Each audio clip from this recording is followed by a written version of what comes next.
an inmate at the Prince William Manassas Jail. To accept this call, press 0. To refuse this call, hang up. Your current balance is $24.21. This call is from a correction facility and is subject to monitoring and recording. Thank you for using Global Tel-Link. Yeah, hello? Hey, how you doing, Mike? Hey, how you doing, brother? Who is this? This is Rodney Ward. Rodney, what's up, brother? What's going on, man? I just was talking to your brother, man, and I just want to thank you guys for what you guys did for me, for reaching out to my mom during that time where I was going through, bro. Like, you don't know how greatly appreciative I am for that, man, because they were really trying to kill me in here. They were really trying to get at me. Rodney, you're a good brother. You're in our prayers. Your mom is in our prayers. Your family is in our prayers. You have the whole entire community behind you. And thank you, brother. I just got a letter from one of my Muslim brothers out there in Woodbridge, and he just said the same thing, you know, so I'm just grateful, man. Thank you guys. Mustafa said they finally gave him the phone today, so he got to talk to his lawyer. Mustafa's good. We made sure that Mustafa is okay. Rodney, I have a lot of questions for you, brother. This is my first time talking to you, brother, but I've heard so much about you through my brother Mustafa. And then we got in touch with your mom, and you were in the military, right? No, I would have been, but I went to college instead. Did ROTC and got a football scholarship, but my family's military. My granddad, my dad, my uncles, like all military. My church, all military. So I got a lot of military connections and government connections as well, and politicians. So yeah, I'm definitely grateful that you guys reached out, because after you guys reached out, she got on the phone with everyone. Rod, things started changing here. Yes, sir. I just want to let you know, I did 2 contracts overseas. When I got back, I started Country Fort Quantico Marine Base, and all I've been doing is serving. Yes, sir. All I've been doing is serving your fellow Marines.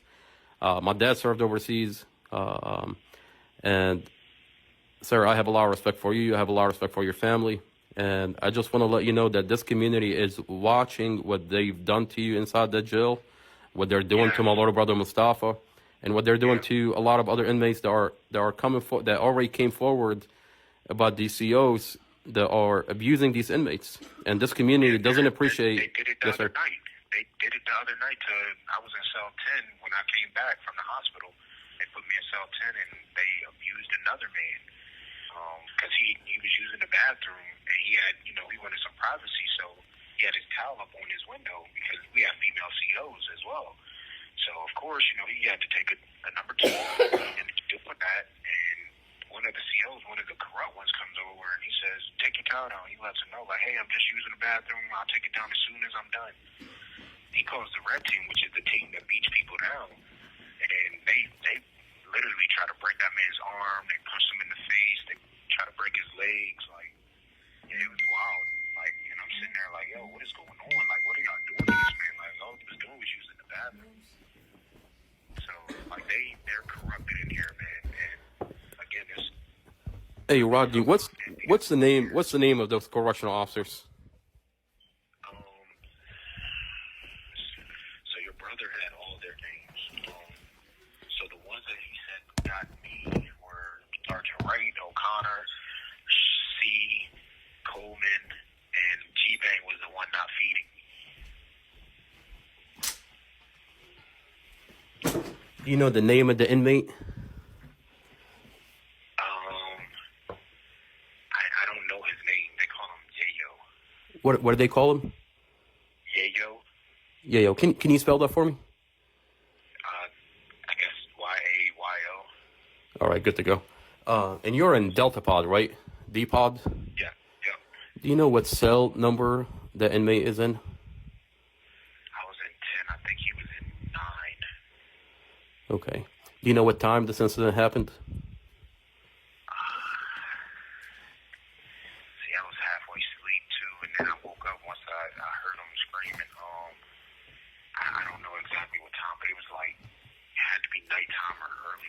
Rodney, today is February 14, 2024, and time is 12:22 p.m. Rodney, can you do me a favor? Can you tell me your story and what happened to you? And the more details you can tell me, the better. Um, yeah, what did these correctional officers do to you? So, yeah, I was saying today's the 27th. But what happened to me, it happened in January. So, and again, I was still kind of distraught about everything that happened prior to me actually being transported to the jail. So when I got here, I don't know exactly what day, the altercation happened because again, I was still going through, some PTSD and mental health, issues that I've been dealing with. And, from there, they just came to my door and it was like 6 or 7 of them. And they just rushed in on me. I don't know why. They just all rushed in on me and tried to take me down. And, I'm not a small guy, so, it was hard for them to just get me down because, again, I'm taught to defend myself, but I didn't put hands on anyone. I didn't punch, kick, knee, or do anything. I didn't land any strikes because I didn't know any. But one CO, while they were all trying to take me down, he uppercutted me. And, I got the bruise on my eye, cut my upper right socket of my eye, right up below my eyebrow. I had a cut from that hit, and then he hit me in my jaw. And, when I looked up at him... Do you know the name of that CO? No, he hasn't been here since I got back here. So I haven't seen him since I got back. So I don't know if they fired him. I don't know what's going on. But I know the one that wasn't feeding me, they did fire him. But the other one that hit me, I don't know where he's at. I haven't seen him since I've been back, though. Do you know their names? The officers' names that jumped me were Wright, O'Connor, C, Coleman. And then I tried to get his name from your brother, but they try to cover your brother's door up so he can't see. But when he comes back in here, if he does come back, I'm going to describe him and get his name. Okay, so they rushed in. They start punching you. You weren't resisting, and then what happened? I just went down to the ground because I said, you know what, you guys got it. I don't know what's going on. And that's when they started trying to bend my legs and my arms, trying to make it seem like I was resisting, but I really just laid down. And, they, after that, they just took my stuff, like they took my blanket and, my bed and stuff, just gave me my blanket back. And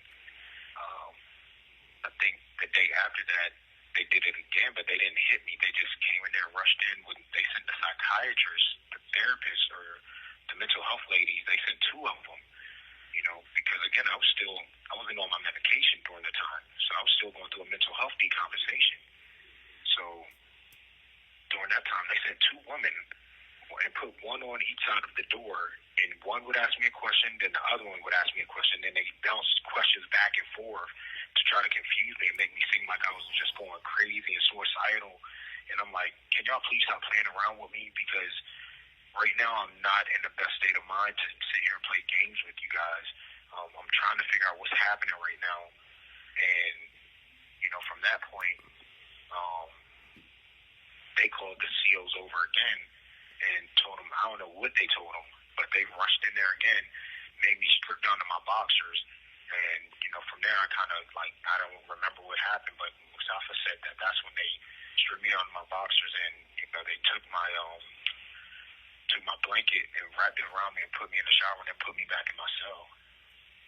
So from there, I just was like, I wasn't eating, I didn't eat the food because the food smelled like it was like something was sprayed on it, like it was just foul, like I didn't want to touch the food. I felt like they were really trying to kill me and poison me or something. The mental health ladies, the 2 ladies, do you know their names? Yeah, he said it was Miss Johnson and Miss Lagares. Can you spell their names? Johnson is Johson. Lagares is how he spelled it was Lageras. All right, good to go. All right, and then what happens?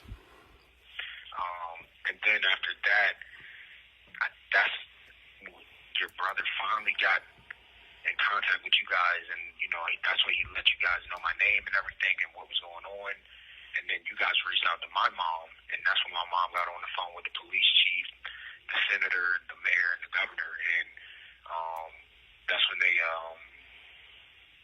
came and they finally let me use the phone, because at first they weren't letting me use the phone either.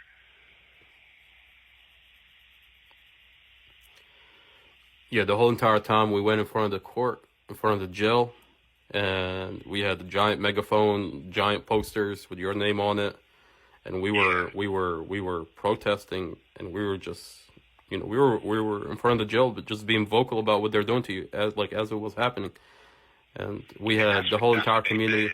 Yeah, the whole entire community was live, so everybody was watching what they were doing to you inside the jail as they were doing it to you. And that's probably why they try to get me out of here so fast and get me to that mental health hospital. Yeah. They shipped me, like, as soon as I got on the phone with my mom, like, it had to be like the next day, they came and shipped me out of here to the mental health hospital.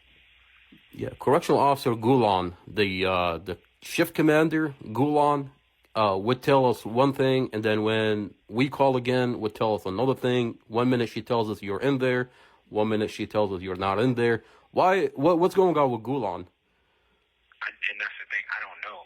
Most of these COs, I don't even know. Your brother knows them, though. The lady with the red head. The lady with the red head. She's the shift commander. I haven't seen her. Right here. Yeah, I haven't seen her, because they keep us locked down for 24 hours. Like, I don't even get wrecked. I haven't got wrecked one time. I got to take a shower twice now, and I've been back for a week. Yeah, we have, like, one person, we would call the jail, and a shift commander would tell us you're in there, and then we would call again, another CO would tell us you are in there. Like, if they're just flat out lying about your situations. And the lawyers do the same thing. Like, when I went for my bond hearing, the lawyer lied 3 times during my bond hearing, and the judge believed it and denied my bond. I got bond denied 3 times now. What's the lawyer's name? What's the name of the lawyer? The first lawyer, the first Commonwealth, was, I believe, Amy Ashworth, and then she didn't show up to the bond appeal, and they had another lawyer named Goodman. I don't know his first name, but his last name was Goodman. Amy Ashworth. I'm very familiar with Amy Ashworth. What did Amy Ashworth do? She is the Commonwealth attorney, I believe. Yes, she is. And then what did she do? You said she lied. What did she lie about? So she just trying to make it seem like I was a danger to the community, and that's what they've been trying to say. That I was a danger to the community when I was having my mental health decompensation. But during that time, like, I really have been diagnosed with bipolar, schizophrenia, PTSD, like, because I've went through so much for not just protecting myself, but protecting others, from KKK members. Like, I had to protect my family from KKK members damn near my whole entire life. And they don't understand, like, white people don't understand what us as the minorities, or we're really the majority, what we go through having to deal with officers, especially white ones, over policing and, killing us and just getting away with this type of stuff. So, it does put us on edge when we see somebody in uniform that doesn't look like us, because at that point we don't know what's going to happen. We don't know if they're going to trump charges, or, they're just going to make up or fabricate charges or lie. Like, that's what they do. They've been known to do that. Yes, so, sir.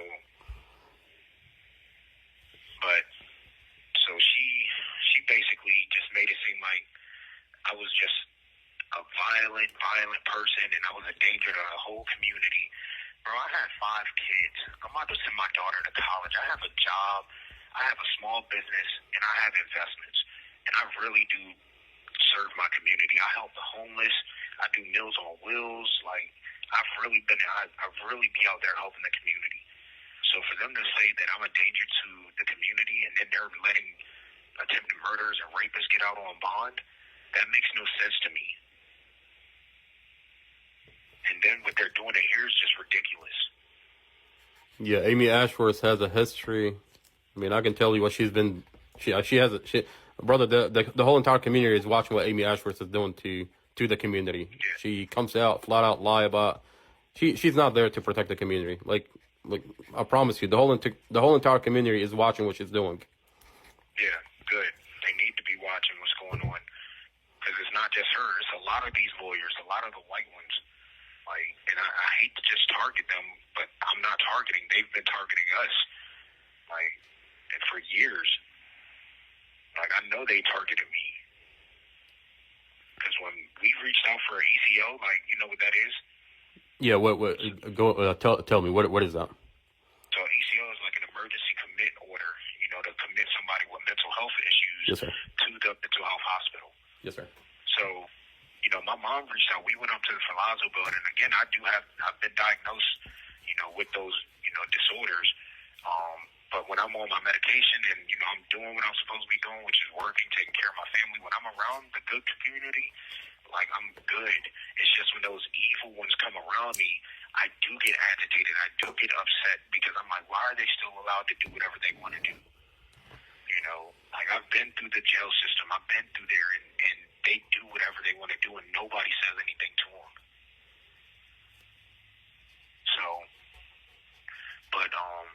So they issued an ECO, because my mom and I have reached out to the Palazzo building to try and get me the help that was needed so I can get back on my medications during the day. But they said they couldn't do anything at the time. So, you know, my mom worried about me, you know, and just trying to make sure that I'm okay.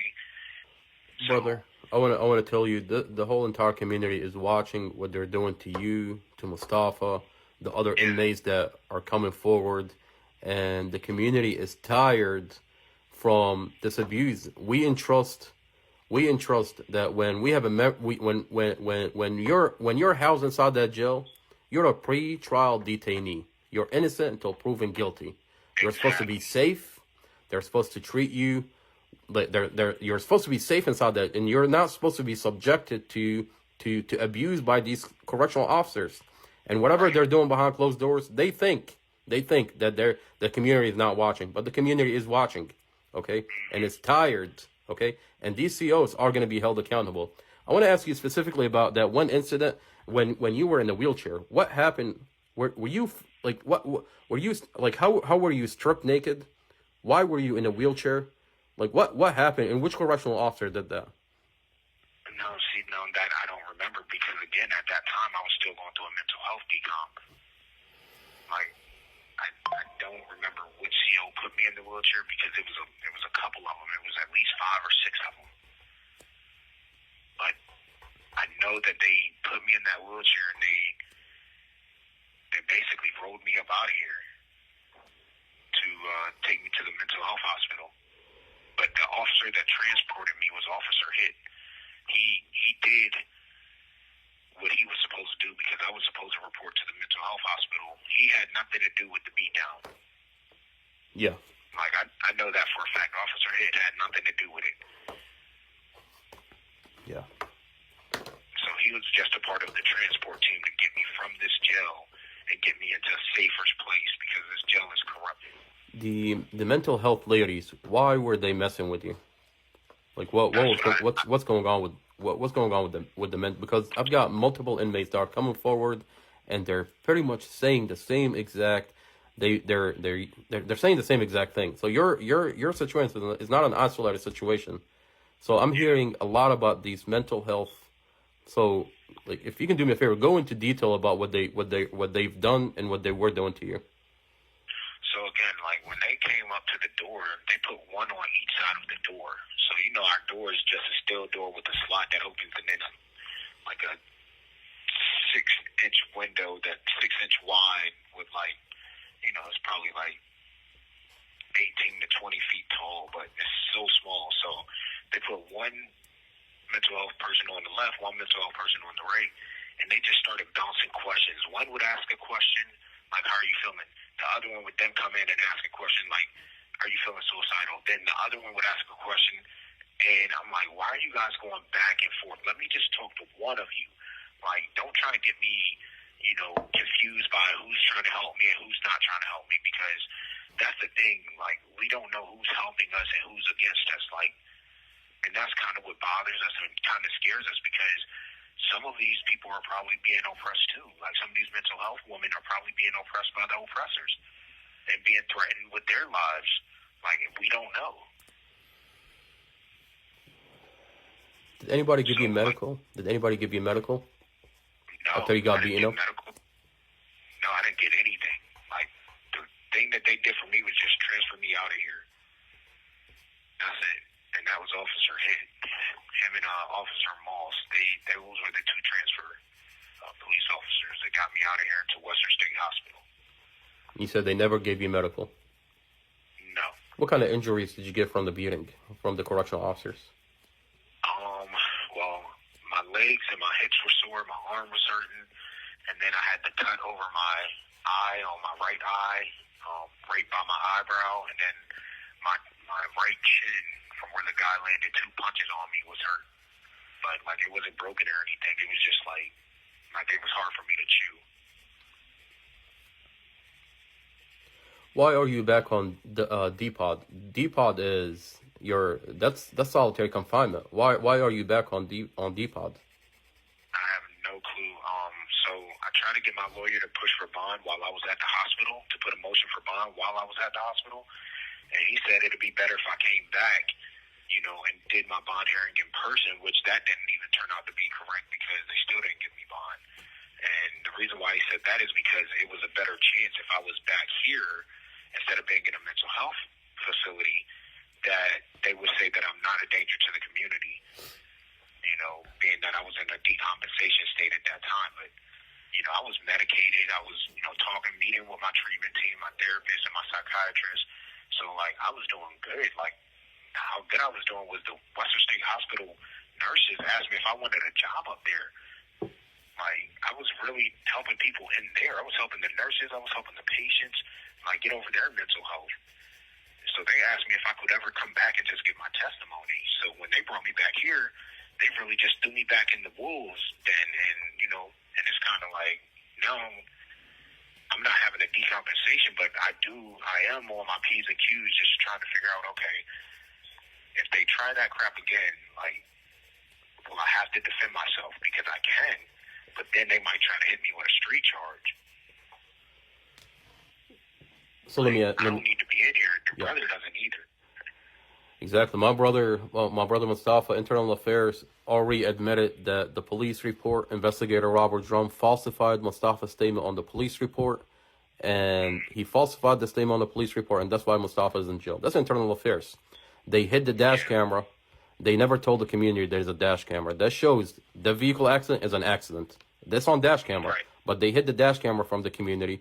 We, the family, Mustafa's family, we have the dash camera now, and we've publicized it. And Internal Affairs is admitted that the police officer, investigator Robert Drum, falsified the police report. So it's only a matter of time. We've got physical evidence that show that Mustafa is innocent, and he's been framed, and that's why he's sitting in jail. It's only a matter of time before Mustafa shows up to court, and this evidence is played out in court. There's home videos that shows how much he loves his girlfriend, how much he loves the kids. We have the home videos, and we're going to play them in court. It's only a matter of time before Mustafa is released from jail, and this police officer, investigator Robert Drum, goes to jail. Amy Ashworth is a corrupt Commonwealth attorney that's protecting the police officer that falsified Mustafa's statements. So whatever Amy Ashworth did to you, she's doing it to my brother, and she's doing it to a lot of other people in this community.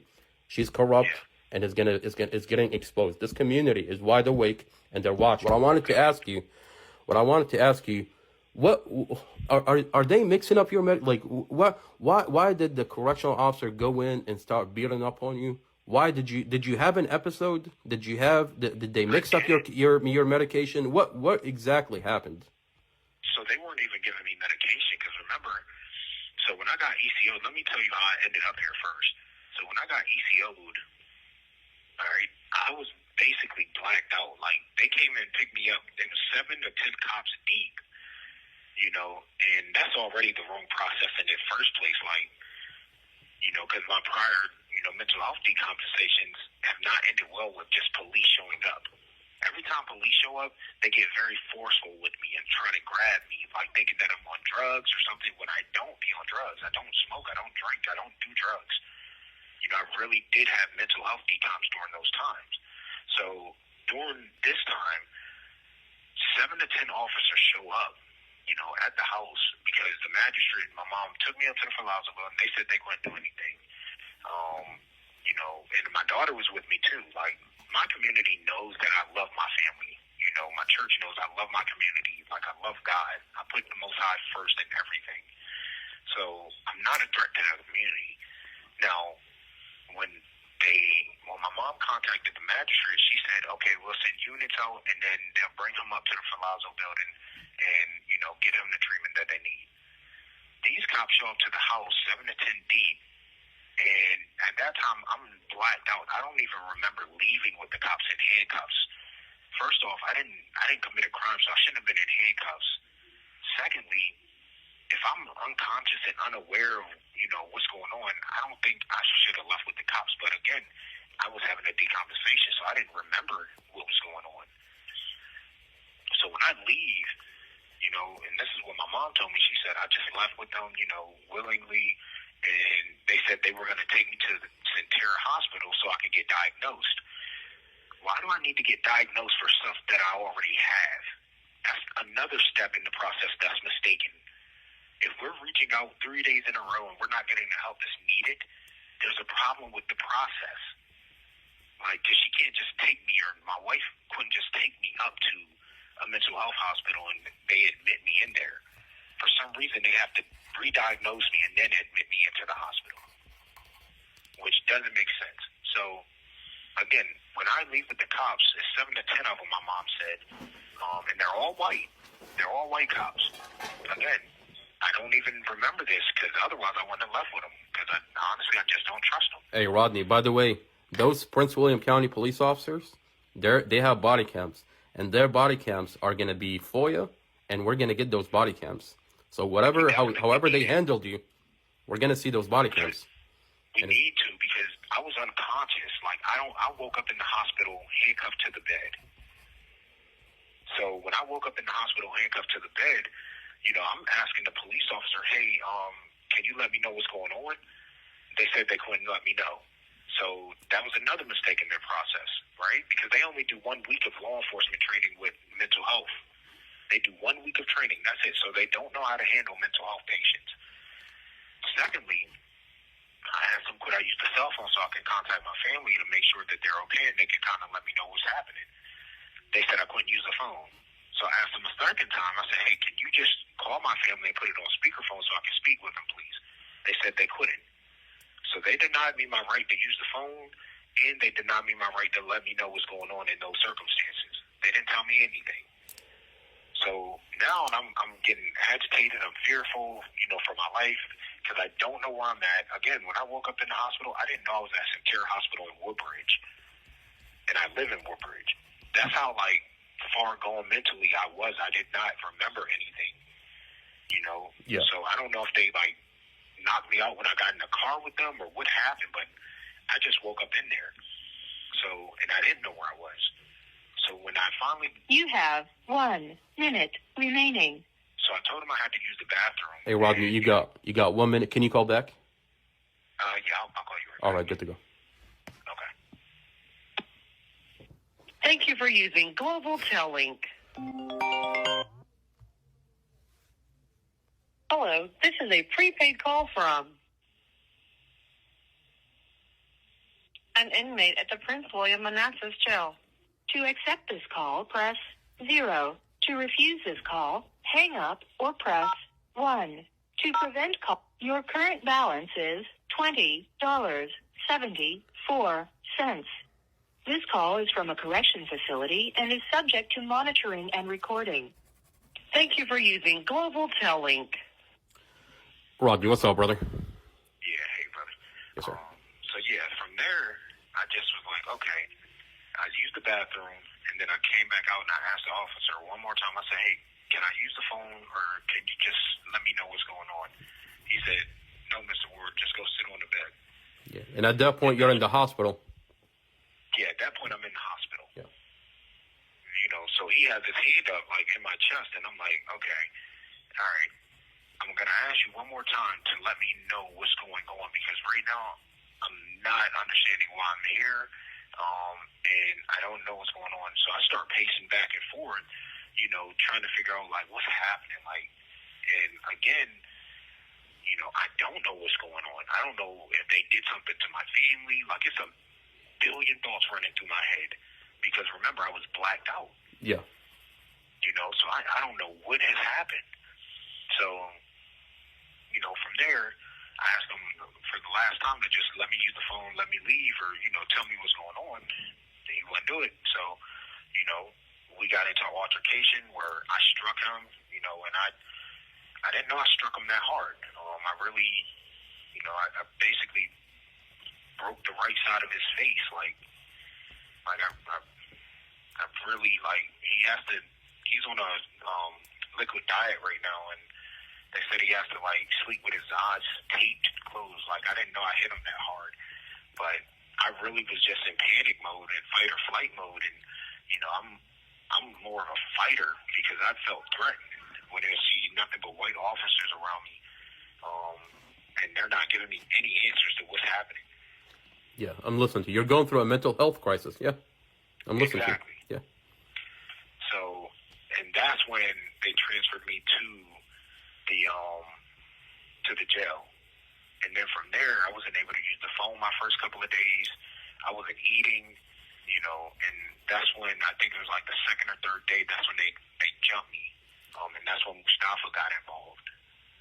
In jail, were they giving you your medications? No. Well, how does that make any sense? How does it make sense for an individual with a mental health crisis to be transferred to a jail and not be given his medication? Like, how does that make any sense? It doesn't. And that's what me and my mom have been combating for years now, but they still haven't fixed the process. Like, we've been trying to figure out where's the system and process in place to really help with mental health decompensation, because police officers don't know how to do it. So, like, they really don't. So those, because when I'm competent, like, I'm very intelligent. Like, I have a college background, you know, and bachelor's. Well, I didn't get my bachelor's. I went to college for about 2 years, and, you know, I just didn't finish. I could have finished, but I came home and I started working. But I was going for business admin and business entrepreneurship, and then I also was getting my certifications in cybersecurity and chatbot development. And then, you know, I'm self-taught when it comes to real estate investing and investing. So, like, I've done studies, you know, on a lot of different subjects, and I have a plethora of knowledge. But when I'm competent, I understand what's going on, and I know it's not right. You come from a military family. You've got a small business. You've got 5 kids. You're part of this community. And your crime is that you went through a mental health crisis. And because they mishandled you, you're in jail. They beat you up. Correctional officer would beat you up. And then they would send you to mental health ladies that's messing with you. Are you telling me that they're not aware that you're not on your medication? How does that make any kind of sense? That makes no sense at all. Like I said, Mustafa said they were trying to kill me that night. I know they were. Can you do me a favor? Can you give me the names of those 2 mental health ladies and if you can spell them out for me? Johnsson, Miss Johnson, and Miss Lagares, Lageras. And I know you already said it. If you can do me a favor, can you just go over what they've done when they showed up in your cell? So again, they placed one on each side of the door, and they just started bouncing questions back and forth. One would ask me, like, how am I feeling? Am I okay? Am I, you know, feeling agitated? Or am I anxious or depressed? Or, you know, just ask me those types of questions. And then the other one would ask me, do I feel suicidal? Like, do I feel like hurting myself or anybody else? And then the other one would ask me a question. Like, they would just go back and forth. And then I just got agitated because I'm like, why are y'all doing it like that? Like, that doesn't even make sense. Let me just speak to one of you. And then I guess they thought I was getting riled up or agitated or angry. So they called the red team, and that's when they stripped me down. I know you said at one point they weren't giving you food, because I know Mustafa went on a hunger strike because he said that you They weren't giving you food. What's going on with the food situation? So like with the food, like they were offering food, but like the food I felt like it was poison because it had some type of smell to it. Like, you know, have you ever smelled like toxic chemicals? Yeah, no, I know exactly what you're talking about. Yeah. Yeah, so it had like that toxic, like sprayed chemical smell, and I wasn't accepting anything that they were trying to give to me at that time after how they treated me and mishandled me in this jail. Like, I didn't know if they were trying to poison me. I didn't know what was going on. I couldn't even use the phone during that time. So, yeah, I wasn't eating anything. And Mustafa said that the guy G-Bank said, this food is from your family. And I'm like, nah, that doesn't even make sense. But I heard that they fired the guy G-Bank, that one that was doing the food. That's what I heard. I heard G-Bay is no longer there. So I don't know if they fired him or he quit. Correctional officer G-Bay. I know all about G-Bay, by the way. I've got multiple inmates coming forward about G-Bay. Correctional officer G-Bay. Okay. And what he does to inmates inside that jail. Let's see. Anything else? Anything else you want to tell me? No, that's really it, man. I just know when I got back, they tried to treat me a little bit different. They still had me in TSL, but now I was fully aware because I was on my medication when I got to, the hospital. They gave me my injection and, my oral medication for 15 days. So when I came back, I was definitely fully aware of who was who, what was happening, where I was, and, so they put me in cell 10, which was across from cell 14. Cell 14 was the cell I was in when they jumped me, when I first got here. But they had put me across from that in cell 10. And I think your brother was in either cell 12. Yeah, he was in cell 12, so he saw everything. Yeah, cell 12. So when I got back, they put me in 10, and then they moved me to cell 36. So now I can talk to Mustafa through the vent. Yeah, Mustafa would tell me that he told the correctional officer about what he saw the red team, the correctional officer, do to you, and he told the shift commander at the time that he can see what's happening to you and what the correctional officer was doing to you through, even though they covered his window, like he can still see through the corner of the window. Yeah. And when he told the shift commander, she thanked him. She said, "I appreciate you telling me, you bringing it up to my attention." And then she would go back and then cover up his window so he can't see anything at all. Yep. So that's what they're still doing to him. He said now they put a piece of paper with Band-Aids or something over top of his peephole so he couldn't look through there either. What else are they doing to Mustafa?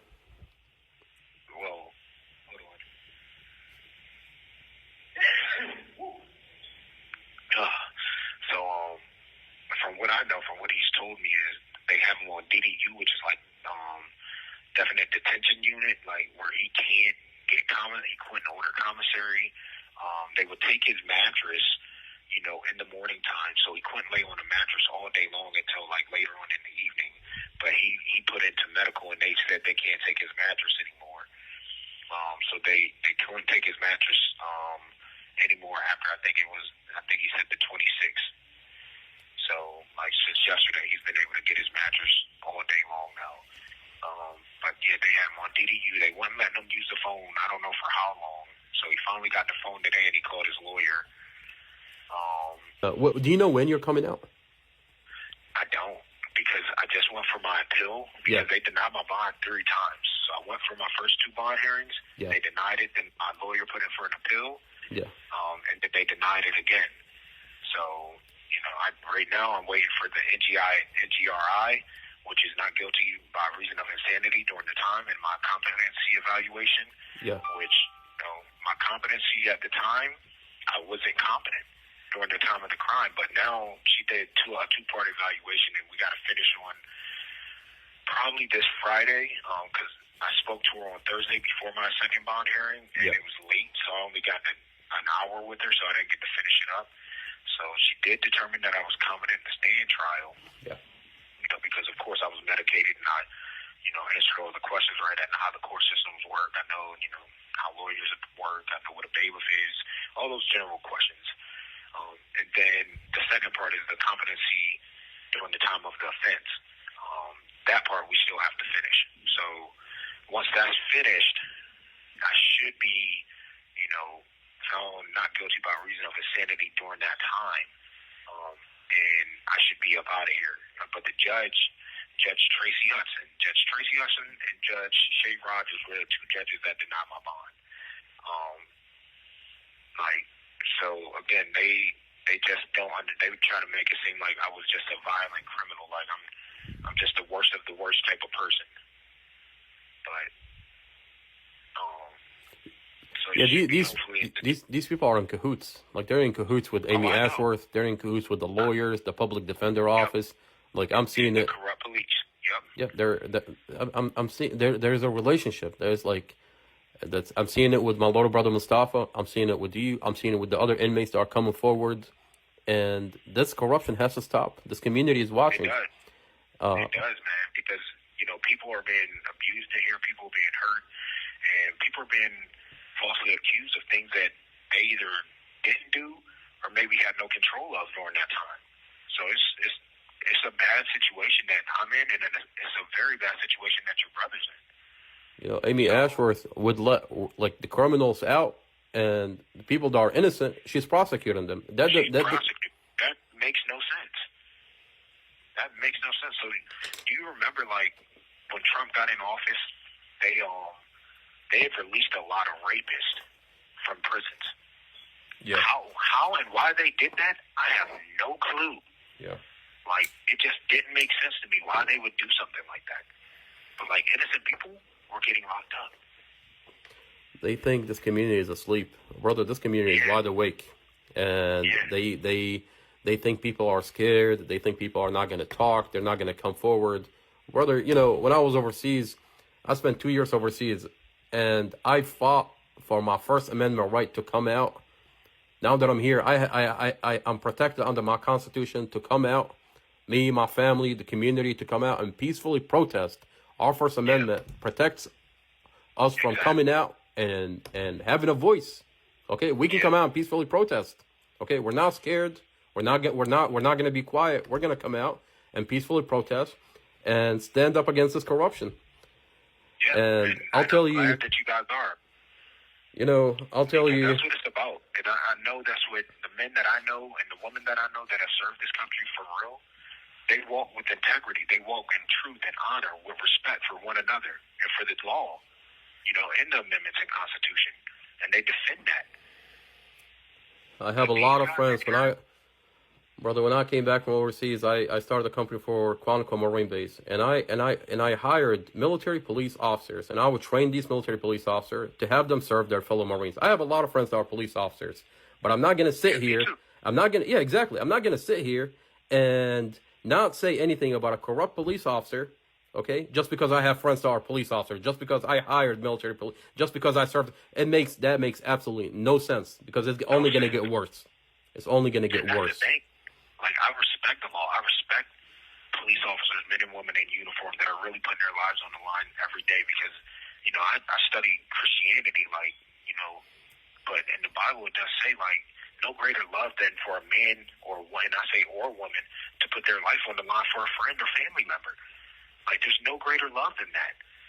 So for people like you and the people who are really putting their lives on the line to do what's right, to protect the innocent, to protect the weak, to protect those that can't protect themselves, and even the ones that can protect themselves, I honor you guys, man. I treat you guys with the utmost respect because that's all I've ever wanted to be. You guys are, and I don't idolize anyone, but if I had to, it would be the Marines, it would be the Army, it would be the Navy, it would be the Air Force. It would be our police officers, our first responders, because you guys are constantly putting yourselves in harm's way. Rodney, I've got a niece that's 3 years old, and she's growing up in this community. And I refuse for her to grow up in a community where there's corrupt police officers that are abusing this community. And there's a culture where you can't even say anything. You can't even be a good police officer, even if you want to, because a couple of bad apples have hijacked the police department. Okay, I refuse to live in a community like that. And I'm going to come out, I'm going to speak up, and I have a voice that matters. Okay, this community demands that this corruption. You know, stops. I'll tell you one thing, Rodney. I'll tell you one thing. We contacted the Department of Justice for my little brother Mustafa about investigator Robert John falsified my brother police report, because we have the audio conversation between my brother and the police officer, and we have the police report that shows Mustafa's statements were falsified on that police report. And we contacted the Department of Justice about Mustafa May 24 incident when correctional officer Suda, Malinsky, Tipton, and Daniels went in and they beat Mustafa unconscious, and they sexually abused Mustafa. Okay, on May 24, we contacted the Department of Justice. They assigned a local FBI special agent Lindsay Coulter. Okay, special agent Lindsay Coulter is a local FBI agent that got assigned by the Department of Justice. That agent is a corrupt FBI agent that's covering up for the jail. She's covering up for the jail. And this community, I'll tell you one thing, brother. Her investigation, we found out through her investigation that she's covering up for the jail. She's covering up for the correctional officer. She's covering up for the superintendent. And this community doesn't appreciate a local FBI agent that's covering up for the jail. And we demand better. We demand that she gets replaced.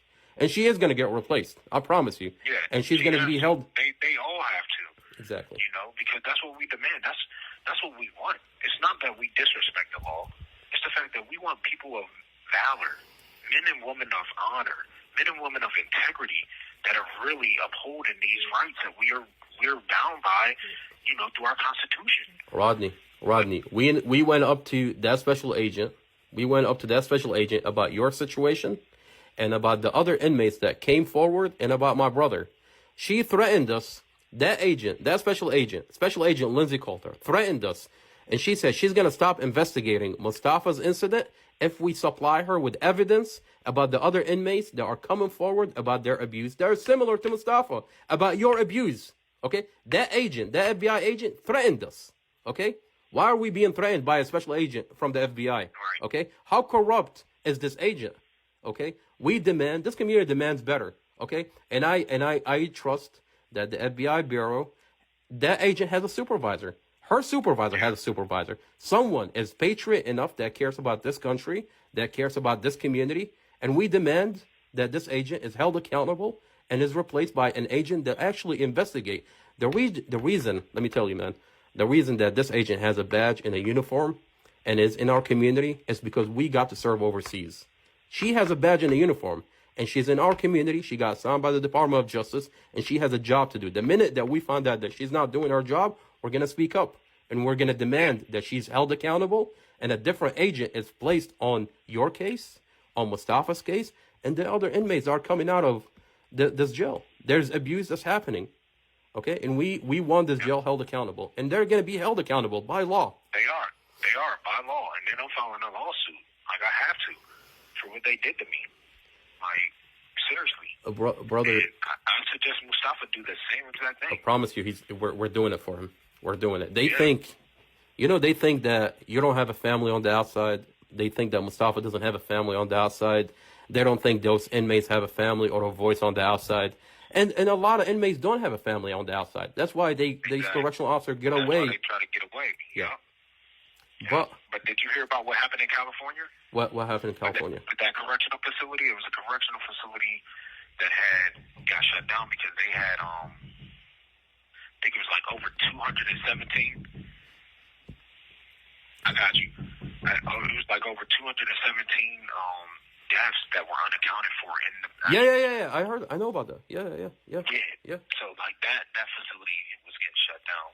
But look, they're telling me I gotta get off the phone now because they only allow us 30 minutes. I got you, brother. Time. Hey, Rodney. You can call. You can call whenever you need anything, brother. You know, like, we're here for you. You're in our prayers, and I'm gonna stay in touch with your family.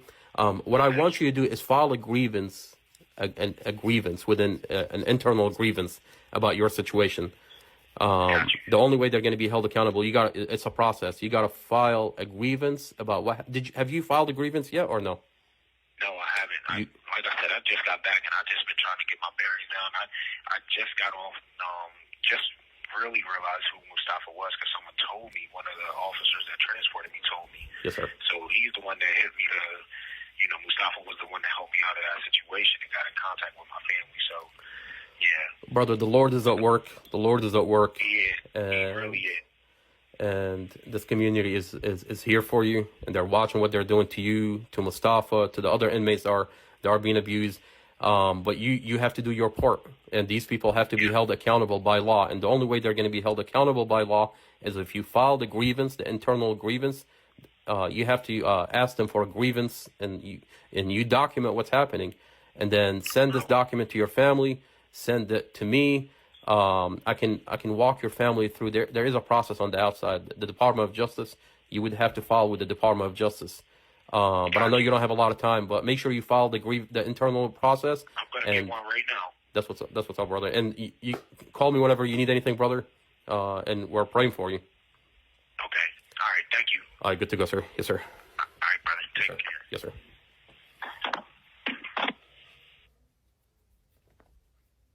Thank you for using Global Tel Link.